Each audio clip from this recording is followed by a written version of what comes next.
Hi, I'm Justin, and I'm going to be responding to Nicholas Lamborn's claim that the United States has significantly worse drivers than most wealthy European countries due to the inferior drivers' education and training.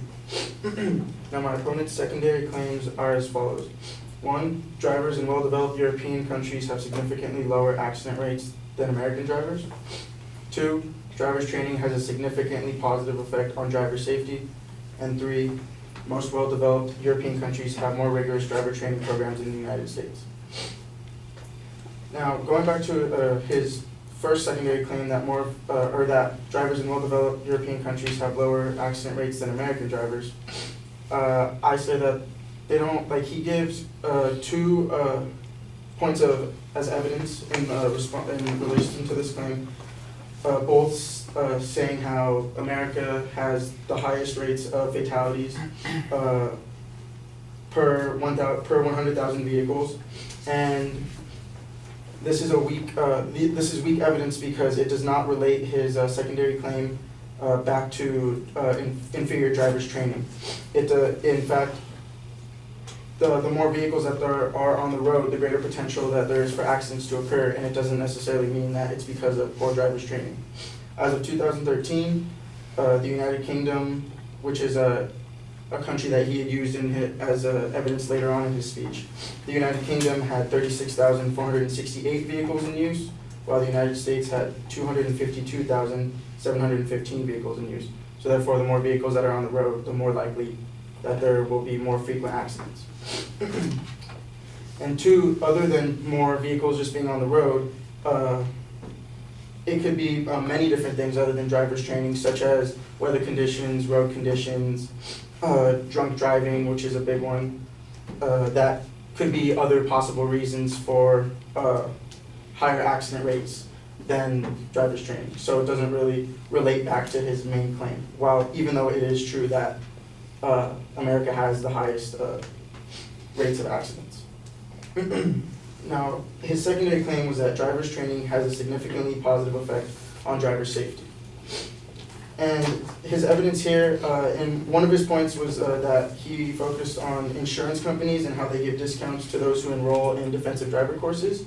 And I didn't think this was very relevant because it just kind of focuses on the monetary aspect of getting discounts for enrolling in the classes, and it doesn't necessarily relate enrolling in the classes to how it will help people become safer drivers. I think the focus of the evidence is a little off. And then also too, he uses as evidence, he says the National Highway Traffic Safety Association studies how an 18 to 21% decrease in fatal crashes for young drivers through the adoption of the GDL program. And there was a fault in this evidence because it says young drivers, and it focuses on young drivers when his main claim is on all drivers in America and European countries. So that's not a very good claim to use because young drivers are only a small percentage of total drivers, and they're probably the most problematic drivers that get in the most accidents as well. So you should focus on all drivers instead of just a stat that focuses on young drivers. Moving on to his third secondary claim, that most well-developed European countries have more rigorous driver training programs than the United States. I want to start off by saying that he does list the tests to obtain a permit and license in California, Great Britain, and Finland. And I want to say that he's making a hasty generalization by only using 2 countries in Europe to generalize about the whole continent, because in his main claim he describes most wealthy European countries, and he only gives examples of 2 of them.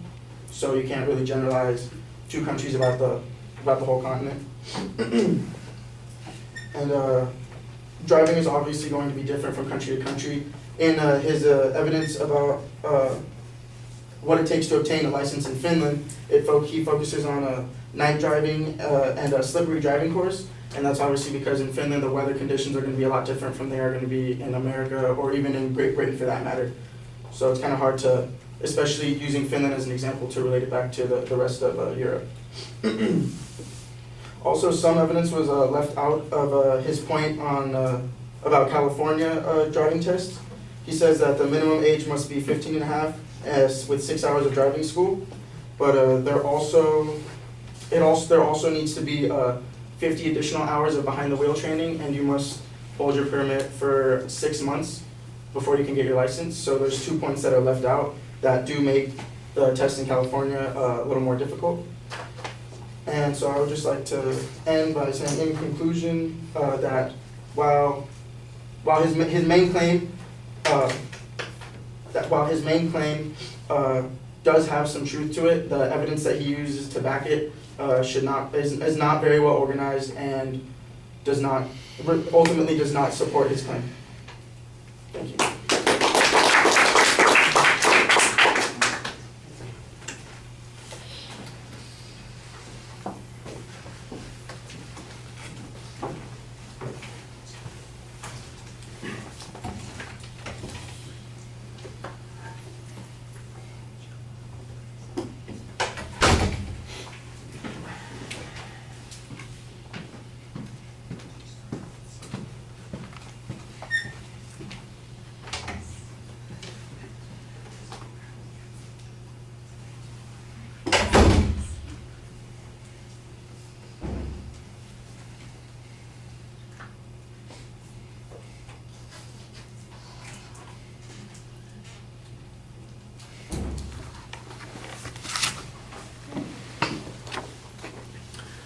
All right, structurally you've got the preview, that's all fine. The first point where you kind of challenge the relationship between the lower accident rate, you basically talk about the number of vehicles that are on the road, and that's okay. I'm not exactly sure that that's the measurement that we ought to be using. There might be a lot of other measurements that are appropriate. Per capita ownership of vehicles, miles driven per vehicle, for instance, age of vehicles, all of those things might be relevant points. I wasn't quite clear on the statistic that you presented from 2013, where there are 36,000 vehicles on the road in Great Britain and 252,000 in the United States. Is that an hour, a minute? Because I swear there are 252,000 vehicles on the road in front of me when I'm on my way home every day. So I know, and that's just here in Southern California. So I can't quite figure out what that statistic is and what it means, except that, of course, it does show that there's a disproportionate number of vehicles, but I don't know what the conditions are and how we're supposed to make a comparison on that. I thought that you had a better argument there underneath that, suggesting that there are lots of other factors that have little to do with driver's training and have everything to do with the conditions that people are driving under. And you mentioned weather and road conditions and drunk driving as illustrations. I think drunk driving is probably a pretty good illustration. There might be some problems with the laws that we have being less effective, or we aren't as rigorous about them. There's certainly arguments about road conditions that you're talking about, and the weather things I think are probably also relevant. On the road conditions, for instance, one of the things that occurred to me has to do with the amount of traffic that people are operating in, and when you have greater degrees of traffic, regardless of how many miles you're driving, if the traffic is concentrated, there's a greater opportunity for accidents to happen. And so I just read one of those stupid stories about the most, traffic in the country, and where we are, Southern California, #1, But my guess would be, if we were comparing the greatest degrees of traffic around the world, we'd also find that the United States had the highest concentration of traffic of most places in the world, especially compared to Europe. So there might be something that you could document on that particular point. That's just just thinking out loud. You got to. I think, like I said, you've got a good argument here. There are other causes. Why aren't we hearing anything about those other causes? Maybe it's the kind of vehicles that we're driving also. Then we might have different kinds of vehicles that we're doing. Has anybody been to Europe? Have you seen some of the cars they're driving over there? You know what we have over here that they don't have? Big ass cars. We got a lot of big ass cars here. People are driving SUVs like crazy, and over there they have them occasionally, but not nearly as much. Everybody's driving these little teeny little coupes, that kind of stuff. Not quite smart cars, but something like that. The driver training thing, basically your challenge is on the way this information is being connected here. Basically the advocate's using some sign reasoning here. If insurance companies are willing to give a discount, there must be a reason for that, and the reason's got to be less accidents. That's their inference here. I think that you've got an okay press on that, but that's about all it is. The press that says it's young versus all, I don't know that that gets you that much. I just think that's a little bit problematic. On the third point, I think you've got a good idea in suggesting that their generalization is a little bit problematic because of the two countries that they're comparing. But I didn't understand why you didn't go with the first thing that they're comparing. They used California as the only comparative point. That's one of 50 states. Our rules might be the most lenient of any. I don't know, that kind of thing. But that's the inference that they're making from, and you picked out the other two things as being particularly unique. I think that's probably true. So a lot of good presses on the points. I just think you need some stronger evidence to support your position. At the end, your criticism, your summary seems to be about different issues than the things that you brought up, and that was a little confusing to finish off with. All right, sorry.